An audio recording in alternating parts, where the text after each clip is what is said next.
Ассаламу алейкум, урматтуу достор. Турарбеков Маек YouTube каналыбызда мен сүйгөн китеп долбоору уланууда. Бүгүн бизде өзгөчө конок, ошол легендарлуу адамдын, легендарлуу агайыбыздын кызы болгон Гүлсара Мадаминова. Азыркы учурда билим алууну үйрөн китебинин саавтары, Кызыма кат китебинин саавтары, англис тил мугалими бүгүн Гүлсара Мадаминова эжебиз конокто. Кош келдиңиз.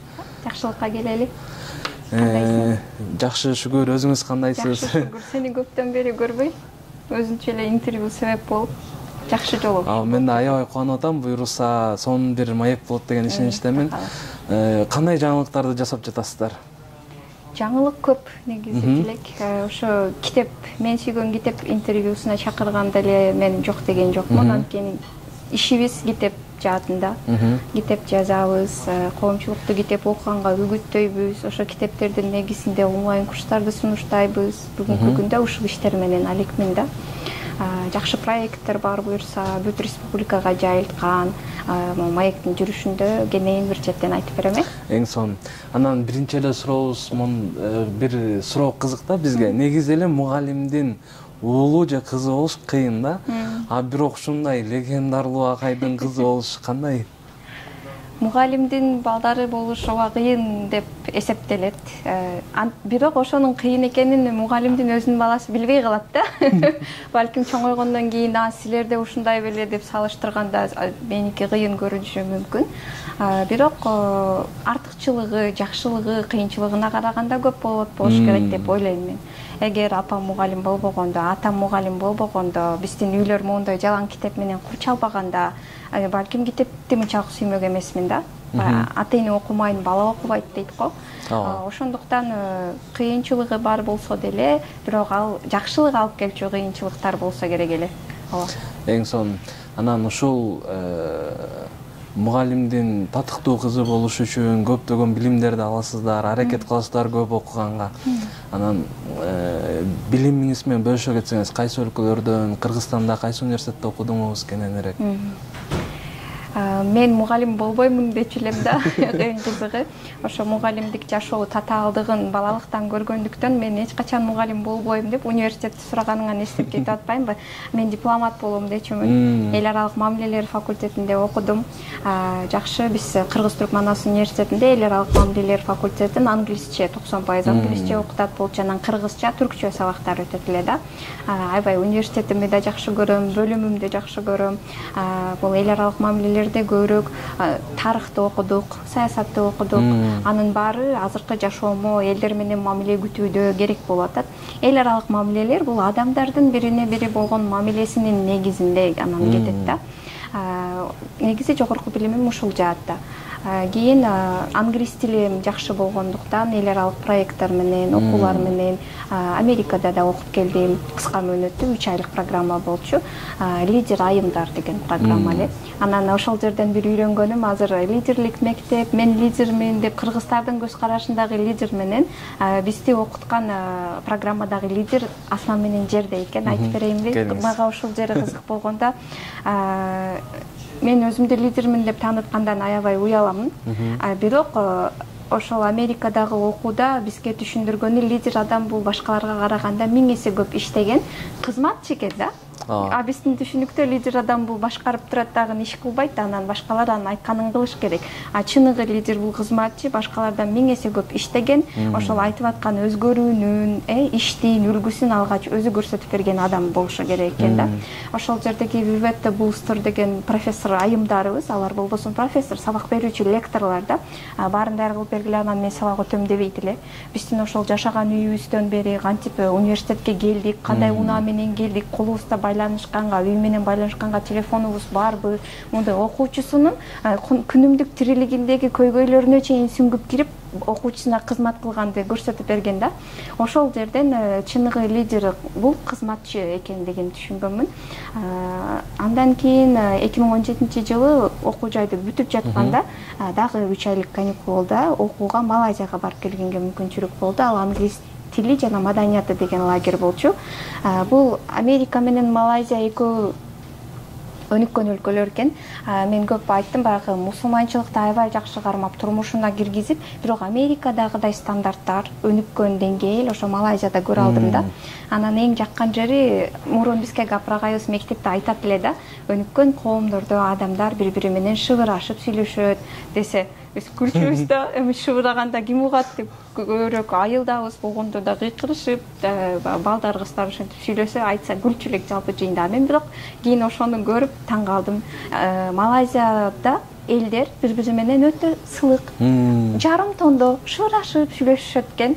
Анан жанакы мусулманчылыктын адеби тилде эмес, иш аракеттерде бар экен да. Мындай сылык сыпа, кечиресиз, өтүңүз деген сөздөр эң көп колдонулат жана өздөрүн мондой кылып tutушат. Мондай биз мынтип отурганга аракет кылабыз го, жүрүм туруму ушундай да, бул дагы бир адеп болсо керек дейм, өзүнү сыпайы кичпейил кармашат экен. Ошол жерден көрдүм да. Анан баягы окууларга барганда университеттин ичиндеги окуган академиялык окуу ооба менин билим деңгээлимди көтөргөнү менен көп айтам да, и Америкада дагы, Малайзияда дагы мен сырттан көбүрөөк сабак алдым. Ошол малайзиялык группалашымдын үйүнө дагы бардык, конок болуп, ал жерден Малайзиядагы үй бүлө кандай жашайт, аны көрдүм. Киргенде эле баягы атасы 3 баласын артына тизип алып намаз окуп атыптыр. Биз группалаш кыз менен барганда бир аз күтүп турдук, кийин келип эле күлүп сүйлөшүп, мындай жашоосуна эрежелерди сонун айкалыштырып киргизип койгон. Ачыктык бар, жумшактык бар. Анан жашоо тартиби, үй бүлөсүнүн ичинде тартиби бар экен. Мага аябай жакты. Анан Кыргызстанга суктанып калышты, айтып бердим. Аларда кыш жок да, кар көрбөгөн. Элестете аласызбы, кар көрбөгөн. Ошол группалашым аты Нурайын эле. Мен кар көрүш үчүн силердин өлкөңөргө барсам деп кыялданат да. Ал ошол медицина факультетинде окуп жүргөн болчу, азыр бүттү, буюрса врач болуп иштеп баштады, акча чогултуп жүрөт. Байма-бай жазылышып турабыз, мен чакырам бул жака, буюрса бир келет Кыргызстанга. Ошондо ал өмүрүндө биринчи жолу карды көрөт. Анан Кыргызстандын кадырын четке чыкканда жакшы билет экенбиз. Малайзиянын аэропортунан чыкканда ушул эсимде жакшы калганда, биз 11 кыргыз студент барганбыз да. Аэропорттун ичинде кондиционер бар, жакшы салкын. Анан автобуска чыгып отургула, университетке алып кетет дегенде, корого чыгып деп калганыбызды эстейм да, баягы дем алганда ичиңе аба кирет го. Ошол аба жок да. Кирсе дагы ысык үп. Мындай аба жокпу, биз дем ала албайбызбы деп бири-бирибизге карап таң калганыбыз эсимде калган да. Ошондо бул Кыргызстандын эң чоң байлыгы таза абасы. Муну көкүрөк кере, эркин сонун дем алып жүргөнүбүздү ошол жерде байкадым да. Анан Малайзияда окуу бүткөнгө дейре бир зданиядан экинчи зданияга чуркап бат жеткенге аракет кылат элек. Эмне үчүн? Эшик ысык, аба жок. Ошондой жерде болсо дагы бирок илимди да, билимди да айкалыштырышып, бизнес тили дейбиз, окуу тили көбүрөөк англис тилинде экен, эми баары тарыхка барып такалат. Алар Англиянын колониясы болгон. Бирок ошонун да жакшы жактарын алып калышкан экен.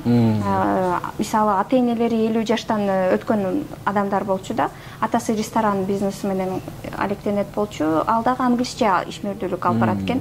Апасы дагы компанияда англисче иштейт экен. Бирок үйгө келгенде үй бүлөнүн ичинде малай тилин ошол жакта угуп аттым мен. Көчөдө көбүрөөк элдер менен англисче сүйлөшүп аттым. Ушундай өлкөлөрдө окуп келдим. Дагы деле окуп жатамын. 2017-жылы окууну бүткөн болсом, 2017-нен ушул 2023-кө чейин мен заматта магистратурага тапшырган жокмун да. Көбүнчө ушундай түшүнүк орношуп калган го бизде.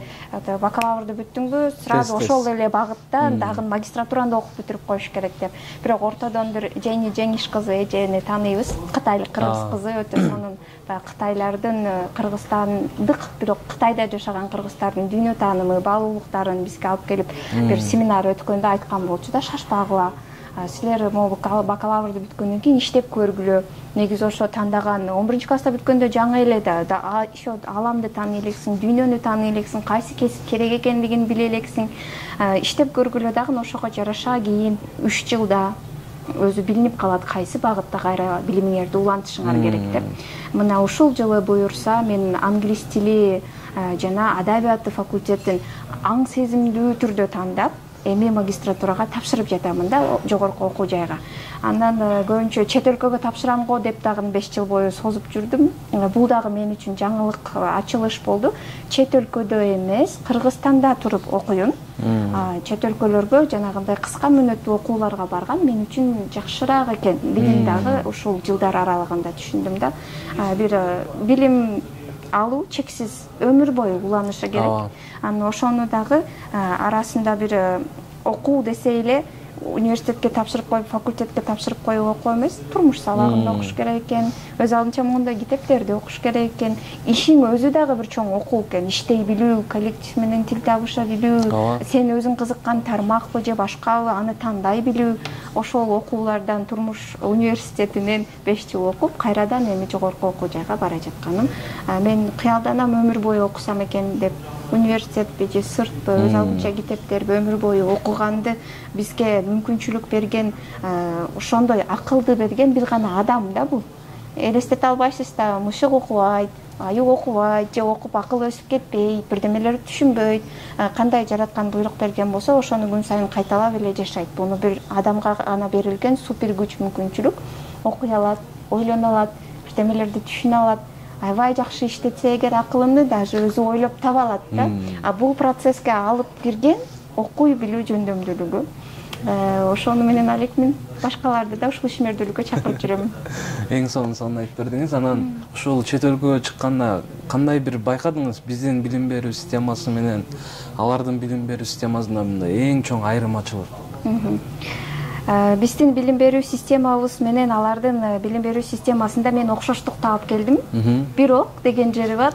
Мен 3-чү эксперименталдык гимназияда окуган болчумун да. Бизде мисалы акыл эмгеги маданияты деген сабак бар. Ал жерде окуганды түшүнгөн өзүнчө тема. Суроо бере билген. Мисалы мугалимге сүйлөсө же окуган текстине суроо бере билген өзүнчө бир тема болуп үйрөтүлчү да. Анан ошол Америкага да, Малайзияга да окууга тапшырууда Америка үчүн TOEFL деген эл аралык тестти тапшырышат. Анан Малайзияда көбүнчө IELTS-ти тапшырышат. Экөөсү тең көпчүлүк ойлойт, бул англис тилди билеби, билбейби, ошону текшерет деп ойлойт да. Чынында жок, бул мисалы орто кыргызча болгону менен кыргыз тилди билген текшербейт го. Ал адамдын билим алуу жөндөмдүүлүгү барбы, жокпу, ошону текшерет дагы. Ал 4 бөлүктөн турат да. Биринчиси reading and comprehension деп коет, окуп түшүнүү. Экинчиси listening and understanding, угуп түшүнүү. Төртүнчүсү бул эссе жаздырат, белгилүү бир темада чектелген 300 сөздүн ичинде адам оюн чакка качырып, бул жактан жүрсө ашыкча сөз айтып ийбей, ошол 300 сөздүн ичинде оюн тактап, аргументтүү түрдө далил фактар менен жазып бере алалы, эссе жаздырат. Анан төртүнчүсү бул интервью, сиз менен сүйлөшөт. Белгилүү бир темада суроо бергенде ошого эле тиешелүү кылып жооп бере аласызбы же дагы башка жака кетип каласызбы? Көрсөңүз, ушул 4 эң маанилүү базовый көндүм. Бул Американын окуу жайында да, Малайзиянын окуу жайында да текшерилип жатат да. Ушуларды эгер жакшы аткарсаңыз, окууга өтөсүз. Аткара албасаңыз, демек бул адам окуй албайт. Окуу ишмердүүлүгүнү дагы үйрөнүшү керек деп кийинки жылга калтырат. Бар болгону ушул процесстин баары англис тилинде жүрөт. Мен ошол Америкага барганда да, Малайзияга барганда да бизди фундаменталдык билим алуу көндүмдөрүнө үйрөткөн сабактар мектебибизде бар эле деп сүйүнүп келдим. Бир гана жер алып биздин мектепте экен, бул Кыргызстан боюнча эмес экен да. Эми ошону баарына жайылтуунун үстүндө иштеп атабыз. Сонун айтып өттүңүз, буюрса Гапыр агайдын ошол акыл эмгегинин маданияты баардык мектептерге жайылып, жаштарыбыз, окуучуларыбыз, келечек ээлери көптөгөн жакшы өнүккөн мамлекеттерге барып, билим алып, кайра кайтып келип Кыргызстанды өнүктүрөт деген ишеничибиз бар. Анан китеп жазып атат деп уктук сизди. Ошол жөнүндө да кененирээк токтолуп өтсөңүз. Кандай экен бул китеп жазган? Китеп биринчи биз Гүлнур Курбум экөөбүз Кызмакат деген китепти соавторлукта жаздык. Бул китеп тууралуу интервью да берди окшойт Гүлнур. Азыркы заман талабына жараша сүрөттөр менен кооздоп бергенге аракет кылдык. Эмне жөнүндө бул китеп дегенде, мамиле күткөндү үйрөткөн китеп. Баары ушул адамдарга жакшылык адамдар аркылуу гана келет экен. Жакшылык келиш үчүн мамиле күтө билиш керек экен да. Ошол маршруткада деле күн сайын кесиптештер менен жумуш ордунда деле, үй бүлө мүчөлөрү бири-бири менен деле мамилени туура кура алса, жашоосу жакшы кетет, иши жакшы кетет. Туура кура албаса, окшошпойт да. Бирок мамиле курганды эч ким үйрөнбөйт. бизде мындай эң маанилүү нерселер үйрөнүлбөйт. Көргөнбүз мурун айланабыздагы адамдар кандай кылса ошону эле кайталай беребиз да. Бирок кичкей өзгөрүүлөрдөн чоң башкача натыйжалар келип чыгат экен да. Сүйлөшө билгенди, уга билгенди, түшүнө билгенди, жооп кайтарыш үчүн укканды эмес, ошол айтып аткан адамдын оюн түшүнүш үчүн укканды үйрөнгөн. Бул бир адамды могул деңгээлден такыр экинчи деңгээлге көтөрүп кое турган көндүмдөр экен. Биз Гүлнур экөөбүз тең турмуш курдук. Турмуш кургандан кийин ошол жерде мамиле күтө аласыңбы, жокпу сыналат экен да. Кийин биздин кыздарыбыз дагы ушуга туш болгондо алар даярдыксыз болбосун. Мамиле күткөндү окуп үйрөнсүн. Бул өзү чоң илим экен. Англис тилди үйрөнө бериптирбиз, университетте окуй бериптирбиз. Жеке өзүмдү алып караганда көбүрөөк ошо билим, өзүм тандаган кесипти өнүктүрө бериптирмин дагы элементардык ошол мамиле күткөндү дагы окуп коюш керек экен деп үй бүлө куруу максатындачы. Ошо кыздарыбыз, Гүлнурда 2 кызы бар, менде 1 кызым бар. Кыздарыбыз карнап бул жазган китебибиз. Кийин атам менен соавторлукта билим алууну үйрөн деген китеп жаздык. Бул ошол акыл эмгеги маданияты дагы ушул эле темада. Бирок акыл эмгегинин маданияты деген сөздү укканда көп адам түшүнө бербейт экен да. Аны чечмелеп бериш керек экен. Билим алууну үйрөн. Так жана түшүнүктүү. Бул китеп мага керек турбайбы, менин тууралуу турбайбы деп эле түшүнүп окуп жатышат. Анан көбүрөөк студенттерге, окуучуларга өз алдынча билим алуунун жолдору, методикаларын баяндап жаздык. Бул экөөсү тең байкасаңыз соавторлукта жазылган китептер болчу. Анан азыркысы эми жалгыз өзүм жазып жаткан китеп. 2 жыл болду. Ата тарбиясынан башталган билимге сапар деген китеп. Ата эненин жүргөн турган басканы, сүйлөгөнү, негизи эле жашоосу баары баланын көзүнүн алдынан өтөт. Аны ошол сиз каалайсызбы, каалабайсызбы, бул азыр менин балама сабак болуп жатат деп ойлойсузбу, ойлобойсузбу, сабак болуп калат экен да. Мен ошол атамдан, энемден эмне таасирлер алдым эле, кайсы кыймыл аракети мени кандай ойго, ишенимдерге алып келди эле, ошолорду баяндап, эскерип жазып аткан чагым. Бул китептин жаралуу тарыхы да кызык. 2 жыл мурун атам 63-кө чыгып жатат, пайгамбар жашы, эмне белек берем деп ойлонуп жүргөн күндө атам өзүнүн атасына арнап жазган Ата тарбиясы деген макаласы бар. Ата энелер сиздер үчүн китебинде аны Салтанат Бейшенова эжекебиз аудио версияга айландырган экен. Ошол жерден кылт этип идея келди. 2 жума калды туулган күнүнө. Мен ошо эссе жазбаймынбы дедим. Атамдан эмне таасирлер, сабактар алдым эле, эссе жазып, анан ошо аудио форматка өткөрүп, белек кылып бергем. Ал кийин көп адамдар угуп, бул китеппи, уландысы кайда, аябай таасирлүү экен. Мен да атамдын биз үчүн кылган жакшылык иштерин эстеп, мен да эссе жазып жатам. Уландысын каалайбыз деген комментарийлер аябай жайнап кетип, ошондон эле анан бул китепке айланып кетти да. Башында белек болчу, эссе болчу, анан азыр китеп толукталып атат. Бул китеп 2 жыл деп атпаймынбы? 2 жылдын аралыгында режиссердун Руслан Акунбайкенин колуна жетип, баягы Агай кино тасмасынын жаралуусуна да өзүнүн салымын кошкон китеп болуп саналат да. Ушундай тарыхы узун, жолу узун китеп келе жатат буюрса. Бирок жана айттымбы, түрктөрдүн сөзү бар экен. Окумак женнеттир, жазмак жехеннемдир. Которуп келгенде окуган бул рахат дейт да, жаннат сыяктуу. Өзүң эгер ошол бирөөлөр окусун, пайда алсын, кызыктуу болсун деген бир макаланы, китепти жазасың да, ал уже эң кыйын иш дегенге тете кылып атышат. Чынында ошондой экен. Бирок мен сонун китептерди окусам, мисалы Пауло Коэльонун Алхимик деген китебин окуганда ошол сезим келген да. Чыңгыз Айтматовдун чыгармаларын окусам, анан Жеңишбек агайыбыздын Көктептерин окуганда, кыргызча болуп атпайбы, Акындыларды окуганда, мен дагы ушундай китеп жазсам кандай болот деп жазгым келет эле да. Могу жакта дайым ой келет. Ушундай сонун ойлорун беришет. Кыска, нуска, бирок уже адамды башка көз карашка буруп коет. Мен да ушундай жаза аламынбы деген ой эмнегедир мынаяктан келе берет эле да. Анан негизи айтып коюшат, адамдын жүрөгүнүн үнү жараткандан келет деп. Анан ошо жазышым керек экен демек, анан жазып баштадым. Буюрса жакшы. Китеп кантип жаралат деп кызыксаңыздар, мына китептердин жаралуу тарыхы ушундай болот. Азырынча мондой черновой вариантта жазам. Улам бир жерин өчүрөм, толуктаймын. Бирок буюрса 90% бүтүп калды. Ушул августка пландап турган чагым. эң сонун баягы айтат го, бир китепти жазыш үчүн миңдеген китептерди окушуң керек деген. Ийгилик каалайбыз, Кудай буйруса китептин бет ачарын да кылалы. Иншаллах. Ооба. Буйруса ийгиликтүү аяктап алыңыз. Анан кайсы багыттагы китептерди окуган жагат? Жакшы суроо экен. Могу китепти мен Малайзияга барганда, аэропорттон кайтып келатканда чөнтөгүмдө малай акчалары калыптыр да. Анан аларды Кыргызстанга алып келсең иштете албайсың, алмаштырыш керек. Эмне алам деп тиги видеогүлөргө бир демелер алам го деп карасам эле китеп дүкөн турган экен. Барып китеп алып келгенмин. Human Sunim дегендин The Things You Can See Only When You Slow Down деген китеби болчу да. Сиз тынчтанганда гана байкай алган нерселер. Китептин атын карасаңыз, ал китептин ичи сонун, могу китептин жаралуусуна ошол дизайнына себеп болуп калды десем болот. Сүрөттөрү китептин идеясын чагылдырып турат эле да. Анан сүрөтүн көргөндө адамга тынчтык келет эле. Текстин окуганда анда беш бетер тынчтанасың. Улам эле шашабыз, биз жашап атканыбызды байкап атабызбы деген таристеги монахтын жазуу китеби экен. Мага аябай жаккан. Англисче кыска тексттер менен, сүрөттөр менен китеп болчу да. Анан ошо бир жакка барсам сөзсүз мен китеп алып келем. Кийин бул жылы Дубайга барганга мүмкүнчүлүк болду. Апамды алып барып келдим. Ошол апамды чет өлкөгө саякатка алып чыксам экен деген кыял бар эле. Баягы тилек болсо жараткан мүмкүнчүлүктү берет экен да. Апам менен чогуу бардык, китеп дүкөнгө кирдик. Анан ошол китеп дүкөндөн алган китебим The Awakened Family. Ойгонгон үй бүлө. Жанагы агайыбыздын китеби дагы бар эле го, ойлонгула, ойгонгула деген. Ошол сыяктуу The Awakened Family. Ойгонгон үй бүлө кандай болот? Муну өзүм азыр апа болдум. Үй бүлөбүз бар, ошол өзүбүзгө өнүгүү болсун деп алдым. Эмне үчүн бул китеп англисче?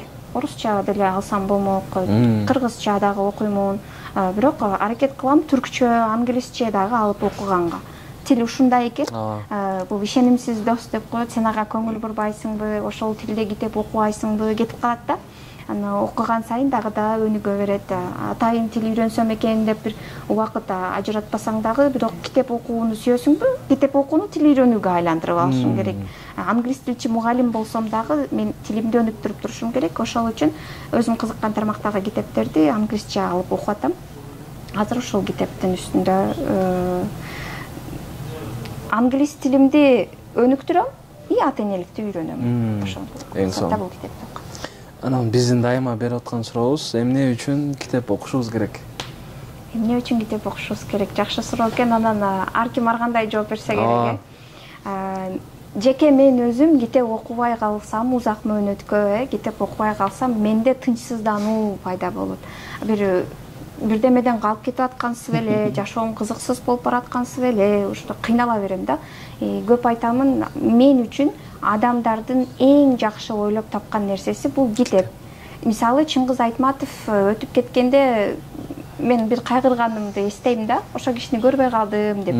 Бирок азыр Чыңгыз Айтматов менен экенин түшүндүм.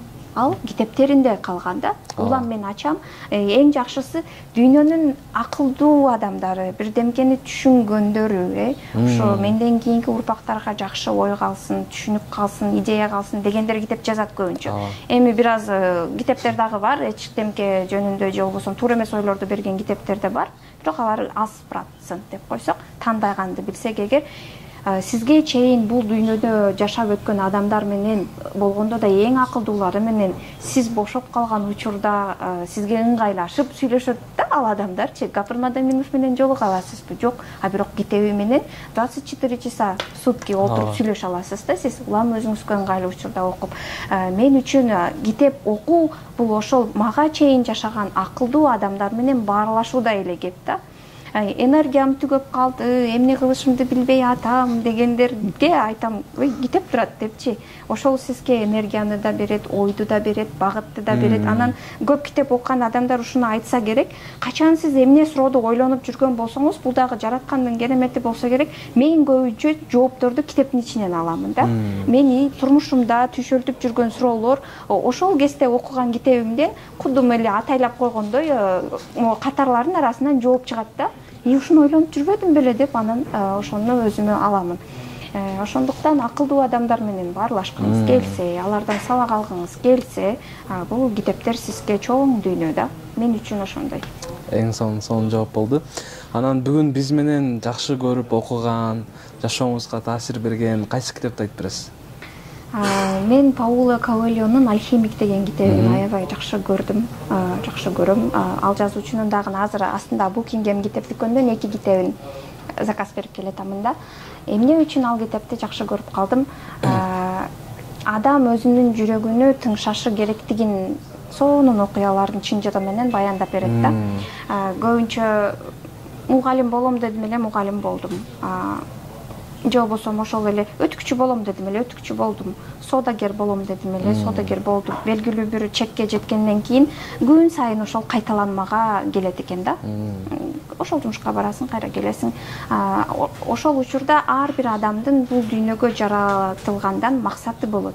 Жараткан бизди бир ишти бүтүрүп келсин деп бул жакка жиберген деген ойду берет да китепте. Анан ошол ойду адам кантип түшүнөт, жүрөгүнүн түпкүрүнөн могу жактан үн келе берет дейт да. Мисалы мен китеп жазгым келе берген дейт. Болбосо мен өзүм мугалиммин, тилден сабак берем. Сабак берип жүрө берейин да. Ким мени ошол китеп жазганга кыйнап жатат. Анткени жүрөгүңдүн түпкүрүңдөн ошол үн келет. Өзүңөрдүн жүрөгүңөрдү укканды үйрөнгүлө дегенге үгүттөгөн китеп. Алхимик ошондой саякаттагысы келет да. Эмнегедир саякаттагысы келе берет дагы, саякатка чыгып түркүн ошондой адамдарды көрөт. Анан бир соодагер менен баарлашып калат. Соодасын өзү жактырбайт, баягы турмушунун деңгээлинде эле жактырбайт, мындай өп-чап айлыктан айлыкка жашаймын деп баягы даттанып атат да. Анан ошону өзгөрткөнгө бирдеме кылганы жатасызбы десе, эми көнбөдүмбү дейт да.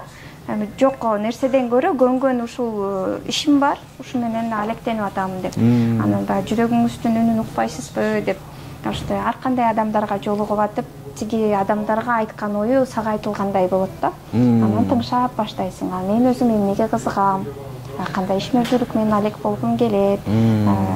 Ошону укканда анан жараткан берип атпайбы ал үндү сизге, ошол ишти кыл деп багытты берип атпайбы? Эгер ошого чыгынганга эржиректүүлүктү өзүңүздө тапсаңыз, эркти тапсаңыз, жараткан жолуңузду ачып, өзү багыттап турат дейт да. Чынында эле ошондой. Жакшылык иштерди пландайсызбы?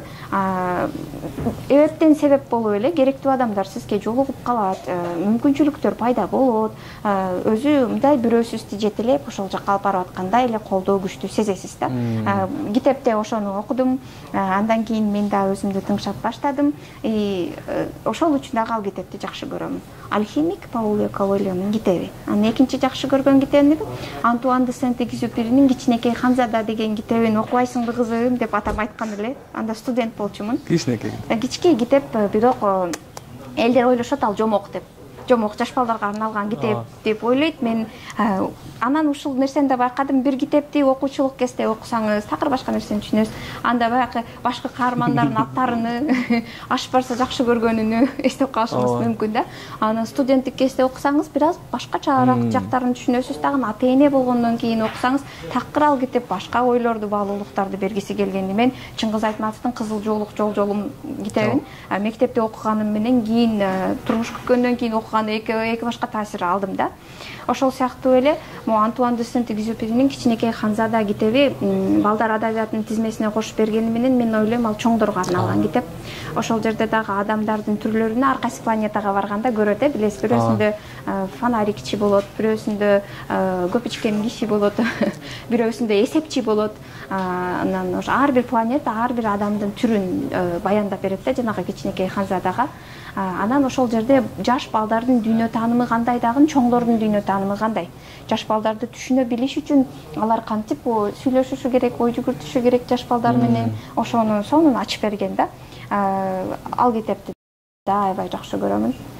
Ошол. Эсон дагы барбы? Ооба, чексиз көп айтып бере берсем, өзүм жазып аткан китептеримди да жакшы көрөм. Анан жакында бир китептин презентациясына бардым, аны дагы ошо айтып кетейин. Зейнеп Ибрагим кызы, бул кыз Америкада окуйт, 4-курста курста, кыргыз кызы.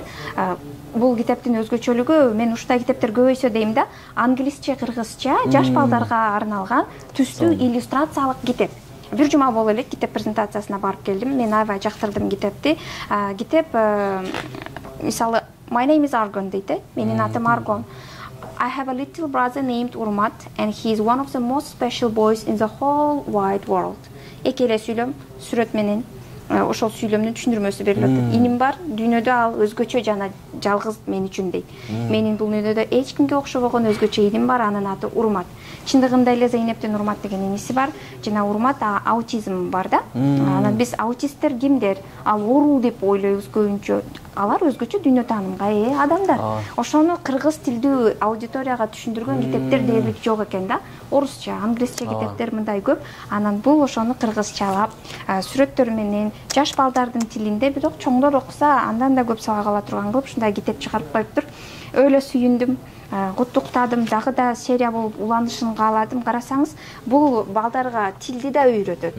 Айланадагы адамдарды таанып билгенди да үйрөтөт. Могу сүрөттөрдү көрүп атып, алардын чыгармачыл ой жүгүртүүсү да ойгонот. Менин кызым азыр 3,5 жашта, сүрөтү бар китептерди кечке көрүп, ал өзү дагы жомок ойлоп таап айтат да. Анан могу китептин ичиндегини мен айтып берсем, ал дагы кошумча бирдемелерди кошуп айтат. Ошон үчүн кыргызча ушундай китептердин көбөйүшүн аябай каалаймын. Бул башаты. Ушундай кызык китептер да чыгып атат. Эң сонун экен. Буйруса, бул кызыбызга да ийгиликтерди каалап өтөлү. Анан эме китептер болот го. Бир китепти окуп, таасирленип, жашооңду өзгөрткөн учурлар. Ошондой бир китептен бөлүшүп өтпөйсүзбү? Мисалы, сапатыңыз, балким, же көз карашыңызды өзгөрткөн, аябай таасирленип.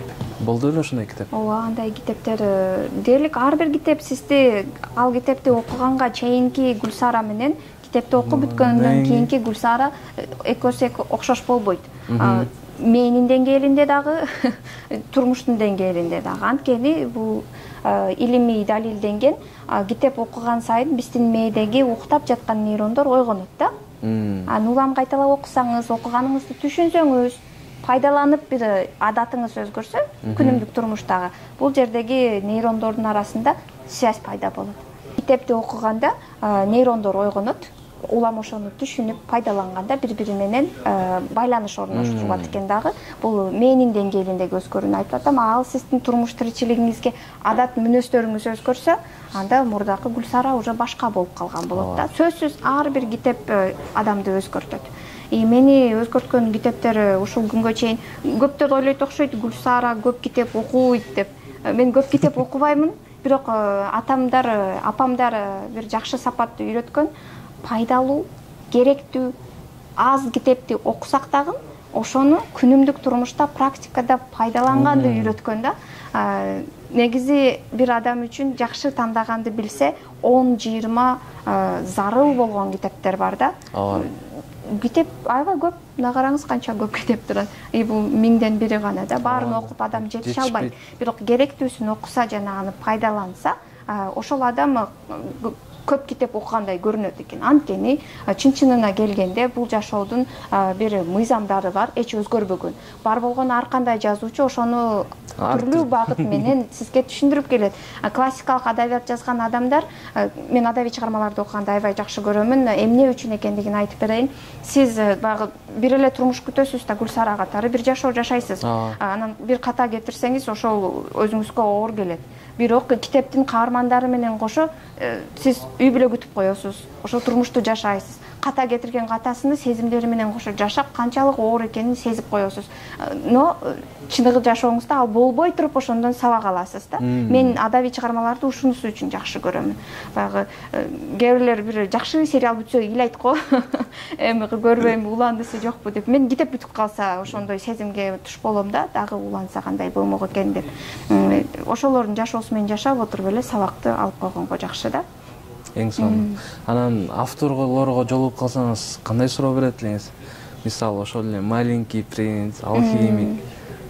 Пауло Коэльонун китептери бул дүйнөдө эң мыкты 10 китеп дегендердин катарына кошулган адамдар да, аларчы.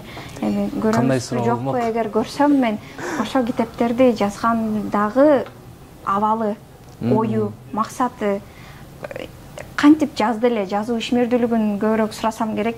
Анткени мен өзүм китеп жазып атпаймын, эми жазгандан кийин ошо пайда келтирсин деп жазгым келет да, бирок ошол деңгээлде жеткиликтүү жаза алган дагы бул искусство. Мында үйрөнүш керек. Ошону алар кантип үйрөндү? Рэй Брэдберинин бир сөзү бар экен. Мен дейт университеттеги билим берүүгө ишенбейм, мектептеги билим берүүгө ишенбейм. Мен бир гана билим алууга ишенем, өз алдынча билим алуу.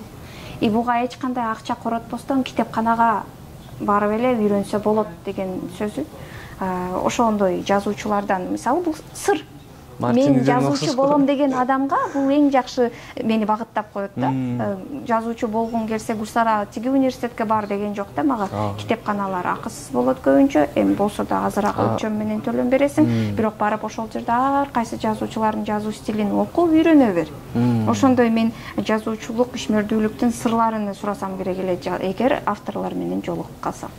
Эң сон, анан сиз жөнүндө китеп жазылса, Гүлсара Мадаминованын жашоосу жөнүндө аталышы кандай болмок? Мен жөнүндө китеп жазылса, билимге умтулган кыз десе жакшы болмок. Эгер ошону өмүр бою алып кете алсам да. Азыркы китебим ата тарбиясынан башталган билимге сапар. Ошо экинчи бөлүгү, билимге сапар бөлүгү көбүрөөк мага чечелүү да. Атабыз көбүрөөк билимге, илимге үгүттөп тарбия берген үчүн жашообуз билимге сапар да биздики. Ошол менин сапарым мени кай жакка алып барат. Ошол тууралуу болсо керек эгер китеп жазылса. Эң сон, анан Instagram баракчаңызда конкурс тууралуу да угуп калдык. Ошону да биздин көрүүчүлөр менен бөлүшө кетсеңиз. Ооба, биз сонун конкурс баштадык. Ошол китеп көйлүккө үгүттөйлү деп ар бир үй бүлөдө чакан китепканасы болуш керек деп үйрөтөбүз да. Бизде онлайн ата-энелер мектеби бар, Капырак айыбыздын программасы менен. Акыл эмгеги маданияты курстарыбыз бар. Студенттер, окуучулар, ата-энелер өз алдынча билим алууну үйрөнүшөт.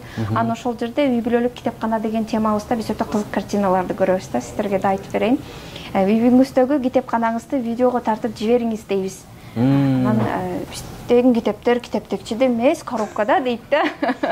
Тиш шкафтын үстүнө салып койгонбуз депчи. Көпчүлүк үй бүлөлөрдө китеп текче жок, сабак даярдоочу стол үстөл бөлмө жок. Биз бул маданиятка жете элекпиз. Агайыбыз өтө күйүп айтат, үйү евро ремонт болбосун, 2ден машинеси бар.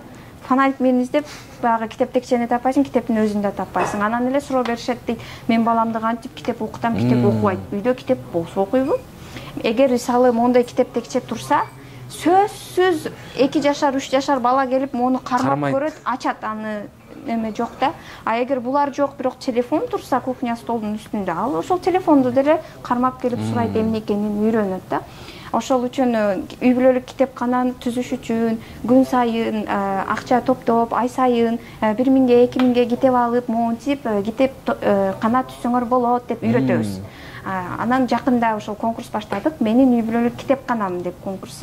Сиз үй бүлөлүк китепканаңыздын жанына барып эле бала тарбиясына арналган кандай китептериңиз бар, финансы сабаттуулугун үйрөнгөн кандай китептериңиз бар, эл аралык адабият, литературадан кайсыларды окугансыз, балдарыңызга арналган кандай китептериңиз бар, 1 мүнөттүк, 1,5 мүнөттүк видеого тартып туруп эле Facebook'уңуз болсо Facebook'ка, Instagram болсо Instagram'га чыгарып, ошо менин үй бүлөлүк китепканам конкурсу тууралуу маалыматтарды бергенбиз, биздин баракчаларды белгилеп, ушул конкурска катышып атам, тааныштар, карагыла кандай жакшы китептерим бар, мени колдоп койгула, ошо конкурстан жеңип кетейин, силер да катышкыла, үй бүлөлүк китепкана түзгүлө деп эле ошо чакырык жасап китепканасын көрсөтсө болду.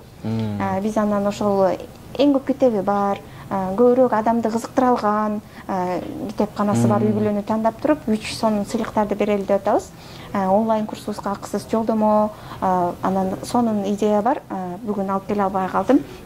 Элестете аласызбы? Азыр ушундай жаңы салт киргизип атабыз. Капырак айыбыздын идеясы менен турмушка узап жаткан кыздын сандыгына эмнелерди салышат, кийим-кече, азыр ушундай кетип калды, машине беришет, кээде үйүн да кошуп беришет.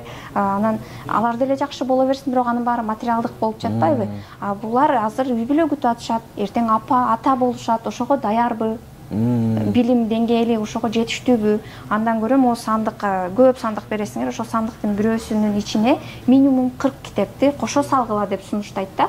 Мисалы, анын ичинде манас эпосу болсун, Чыңгыз Айтматовдун чыгармалары болсун, ой гүлдөрү, куттуу билим, ата энеликке үйрөткөн китептер, бала тарбиясынан сырларын үйрөткөн китептер болуп, ошол 2 жаш, жаңы турмуш куруп аткан жаштар ошону 1 жыл бою балалуу болгончо окуп, анан бала төрөлсө, ал уже башка деңгээлде ой жүгүрткөн бала келет дейт. Анан ошолордон окумуштуулар чыгат деп тойлордо башталды буюрса. Уже сандыктарын берип, ар бир келген коногуна белекке китеп берген апалар болуп атат, аталар болуп атат. Ошол 2-нчи орунга биз 40 китеп салып берүүчү сандыкты койдук. Кайра эле ошол идеядагы пропаганда болсун деп. Ал эми 3-нчү орунду ээлегендерге Капыр агайыбыздын китептер комплектин сунуштадык. Бул өтө сонун мүмкүнчүлүк. Анан мен башында каалагам да мындай чет өлкөгө жолдомо деп койсокпу депчи, баягы адамдын саны артсын десемчи, кайра эле ойлонсом, 1000 адамдын санын артсын кааласам деле бул конкурска китепканасы барлар гана катыша алат да. А китепканасы барлар балким аздыр. Мен канчалык чоң сыйлыктарды койгон чакта деле анын саны артышы кыйын да. Ошон үчүн азырынча ушул китепкана түзсө болот экендигин пропагандалап, ал кандай болот экенин үлгүдө көрсөтүп, ушундай чакан уюштуруп атабыз. Бирок өлкөнүн бүт аймагынан катышсаңыздар болот. Китепканаңызды көрсөтүү менен эле курска окуп калсаңыз жакшы да. Дагы кошумча китептерге ээ болуп калсаңыз жакшы да. Анан эң башкысы ушул конкурсту туугандарыңызга жибересиз да. Анткени биз шартын ушундай коюп койгонбуз, кимдики эң көп лайк алса, комментарий алса депчи. Андан дагы максат ошол видеону үй бүлөлүк китепкана түзүү кандай болорун көп адам көрсүн үчүн да. Туугандарыңызды дагы бир адамга 1000 адам байланган. Сиз эле ушул конкурска катышуу менен бул китепкана түзүү идеясын баарына жайылтып саласыз да. Ушул конкурсту баштаганбыз, буюрса 2 жумадай уланат го деп турабыз. Ошо августтун 17-лерине барып жыйынтыктарын чыгарабыз. Ага чейин мо эфирде чыгып калса, уккандар баары катышса болот. Буюрса тезирээк чыгарганга аракет кылалы. Гүлсара эже, рахмат. Ушундай алтындай убактыңызды бөлүп атайыбызга келип бергениңиз үчүн. Алдыда иштериңизге ийгиликтерди каалайбыз, конкурстар көбөйө берсин. Жазып жаткан китебиңизге да ийгиликтерди каалайбыз. Буюрса пайдалуу китептерден болсун. Аны дагы сатып алып окуйбуз деген ишеничибиз бар. Эртерээк тезирээк бүтүп калсын буюрса. Азыр биздин көрүүчүлөргө кайрылып өтсөңүз болот. Мен сүйгөн китеп долбоору өзү аты эле айтып турат. Канчалык элдерди китеп көйлүккө үгүттөгөн программа экен. Азыр уктуңуз. Эгер сиздин жан дүйнөңүз эс алса, ушундай баарлашууну күтүп жүргөн болсоңуз, могу ссылкасын алып туруп эле 100 таанышыңызга жиберип коюңуз. Ушул өзү өзгөрүүнүн башаты. Ар бир адам өзүнөн башташ керек. Анан мен эмне кыла алат элем эмес, телефонуңуздан эле 2 жолу бир кнопкаларды басуу. Бул биринчи өтүнүч. Анан экинчиси болсо, мен такыр китеп окуган эмесмин деген адамдар деле ушул интервьюну угуп калган болушу мүмкүн да. Анан сизде бир жакшы ойлор пайда болуп, бир китепти барып карап көрсөмбү деген оюңуз болгон болсо, заматта туруңуз, тагын биринчи китепканага барыңыз. Анткени ушундай каалооду жоготуп койбош керек да. Бир ой келдиби, азаматта артынан түшсөңүз ошол бүтөт. Анан китепти бир эле алып, мондой ачып окуп баштасаңыз, айырмасы жок, сиз кызыккан тармак болсун. Керек болсо сүрөттөрдү көрүп деле, машинелер жөнүндө болсо деле, сиз эмнеге кызыгасыз. Бир эле бетин ачып, бир аз окуп, ошого өзүңүздү көндүрүп алсаңыз, ал сизге өмүр бою баягы түбөлүк шерик адат болуп калат да. Анан көп жакшылыктарды өзүнүн арты менен алып келет. Эмне ишим болбосун, кайсы проектим болбосун, сөздөрүм дагы, оюм дагы баары ошо китептин ичинен алынган жакшылыктар да. Ошон үчүн ким жакшылык издесе, өнүгүү издесе, анын баарын китептин ичинен табат. Чакырам. Эң сонун. Рахмат дагы бир жолу Гүлсара эже. Рахмат.